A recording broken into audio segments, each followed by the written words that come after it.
Hello hello welcome to our channel Kavitha Kovilampatti 99. ఎలా ఉన్నారండి అందరూ బాగుండాలని మనస్ఫూర్తిగా కోరుకుంటున్నాను. నేనైతే చాలా బాగున్నా. ఇంక ఈరోజు అయితే కొంచెం హెల్త్ అయితే బాగాలేదు, అందుకని చాలాసేపు అయితే పడుకున్నా. వంట కూడా అయితే ఏమీ చేయలేదు. పొద్దున మా బాబుకి ఎగ్ కర్రీ అయితే చేశాను.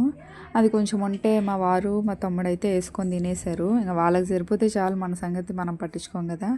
ఇంక ఇక్కడైతే పాప హ్యాపీగా పడుకొని ఉందండి. మా వాడు వచ్చి లేపేశాడు మళ్ళీ పడుకోబెడుతున్నాడు. ఇంకెలా పడుకునిద్ది. ఇక్కడైతే పొయ్యి దగ్గర కొద్దిగా చిరాకుగా ఉంది. క్లీన్ చేసుకుందామని అయితే క్లీన్ చేసుకుంటున్నా. ఎంత బాగోకపోయినా మన పనులు మనకైతే తప్పవు. మన కోసం వెయిట్ చేస్తూనే ఉంటాయి అవి. మా పాప అయితే కొంచెం అలిగిందనమాట, వాళ్ళ మామయ్య వెళ్ళిపోయారని చెప్పి. ఏంటంటే మామ మామ అంటుంది. ఎందుకంటే కొట్టుకు తీసుకెళ్ళి ఏదో ఒకటి కొనిస్తే అప్పుడు ప్రశాంతంగా ఉండిద్ది అనమాట. అని చెప్పేసి నేనే అలవాటు అయిపోతున్నాను, వద్దని పంపించలేదు. మా తమ్ముడు అయితే ఎగ్స్ తెచ్చి ఇచ్చాడు. ఆమ్లెట్ అయినా వేసుకొని తినేద్దాము, ఇంకా ఒట్టిగా ఎలా తింటాంలే అనేసి గుడ్లు అయితే తెచ్చిచ్చేసాడు. ఇంక ఇక్కడైతే ఉల్లిపాయలు అవి కట్ చేసేసుకుంటున్నా. ఆమ్లెట్ వేయడం కూడా చూపించాలా అనుకోమాకండి. నేనైతే మామూలుగా నేను చేసేది నేను చూపిస్తున్నా, మీకు ఆమ్లెట్ వేసుకోవడం రాదని అయితే కాదు. నాకు పాపకి మళ్ళీ బాబు వస్తాడు కదా 4:30కి, బాబుకి ముగ్గురికి అయితే 3 eggs అయితే మంచిగా సరిపోతాయి.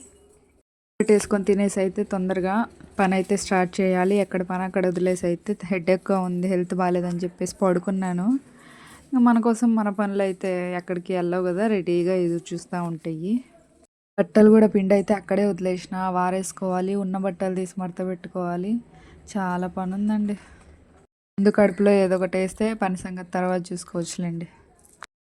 మా పిల్లలు అన్నం అంటే తినరు, కానీ ఇట్లా ఏమన్నా స్పెషల్ చేసిస్తే మాత్రం మంచిగా తింటారు. ఇగో ఒక పక్కన ఏడుస్తూనే ఉంది, నాకు అది అని.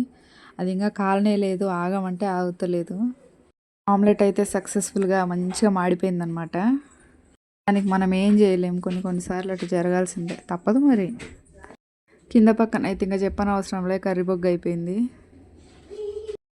ఆకలేసేటప్పుడు మాడిపోయినా ఏం పోయినా అసలు ఇది మస్తు టేస్ట్ ఉంటుంది కదండి. ఆకలి అలాంటిది మరి. ఇంకా మా పాప అయితే వెయిటింగ్ మీద ఉందన్నమాట. వాళ్ళకైతే చికెను, మటను, ఫిష్ వీటికంటే ఎగ్స్ అంటే చాలా ఇష్టము. మా పిల్లలు ఇద్దరు కూడా ఎగ్ కర్రీ కానీ ఆమ్లెట్ కానీ వేసిస్తే చాలా హ్యాపీగా తింటారు. వాళ్ళకి చికెన్ కూడా అవసరం లేదు. ఎంత వేడిగా ఉన్నా నేను పట్టుకోలేకపోతున్నా, కానీ పాప చూడండి ఎట్లా పట్టుకొని తినేస్తుందో. నాకన్నా స్ట్రాంగ్గా గట్టిగా ఉండాలని కోరుకుంటున్నా. నేను ఎలాగో లేను, చిన్న దెబ్బకు కూడా తట్టుకోలేము మనము. పిల్లలైనా కొంచెం స్ట్రాంగ్గా ఉండాలని కోరుకుంటున్నా. ఇక్కడైతే వాటర్ క్యాన్ అయితే పగిలిపోయిందండి. మా తమ్ముని వాటర్ క్యాన్ తీసుకురమ్మంటే ఇక్కడ పడిపోయిందంట, జారిపోయి మూతంతా పగిలిపోయింది, క్యాప్ కూడా పోయింది. ఇక్కడైతే మాకు బాగా చిరాకేస్తుంది. పక్కన ఇల్లు పడేసి కడుతున్నారనమాట. భలే సౌండ్లు వస్తున్నాయి, భలే చిరాకుగా ఉంది. మా పాప నేనైతే సరదాగా అలా.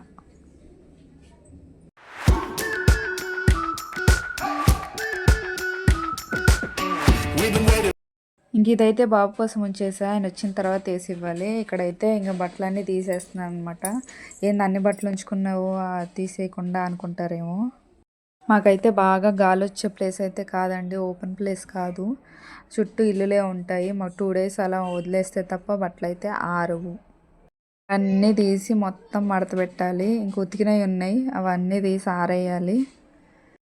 ఇంక ఇక్కడైతే పంప్ వస్తుందండి. పంప్ వాటర్ కూడా పట్టుకుంటా నేను. ట్యాంక్ ఉంది పైన, ట్యాంక్ వాటర్ వాడతాను, పంప్ వాటర్ కూడా వాడతాను నేను. మాకు పిల్లలు ఉన్నారు కదా, వాటర్ కొంచెం ఎక్కువే వాడతాము. ఎందుకైనా మంచిది కదా అని పంప్ వస్తూనే ఉంటుంది ఎప్పుడు, అవి కూడా పట్టుకుంటూనే ఉంటా. నా పనిలో నేను ఉంటే మా పాప చూడండి వాటర్ క్యాన్ అసలే ఇరిగిపోయింది, అది తెచ్చి మళ్ళీ బయట వేసి దాంతో పిచ్చిగా ఆడుతుంది. అది అక్కడ పెట్టి వచ్చేసరికి మళ్ళీ చాప్ ఇస్తా రాసుకుంటుంది. ఈ పిల్లతోనే సరిపోతుంది నాకు ఇంట్లో. నవ్వామనుకోండి మళ్ళీ రివర్స్ కొట్టడానికి వస్తుంది. అదిగో చూడండి ఎలా వస్తుందో. ఇంట్లో ఈవిడ గారికి చాలా గారాబం ఎక్కువండి. మా తమ్ముడు మా వారు అయితే ఈ పిల్లని నెత్తినెక్కిచ్చేసుకుంటారు. ఈ పిల్ల అయితే నా మాట అస్సలు వినడం లేదు. ఇక్కడైతే పక్కన ఇల్లు పడేసి కడుతున్నారండి, అందువల్ల ఆ పడేయడం అంతా మట్టి దుమ్ము అంతా మాకే వస్తుంది. చాలా చిరాకుగా ఉంది. దుమ్ము అంటేనే నాకు చెడ్డ చిరాకు.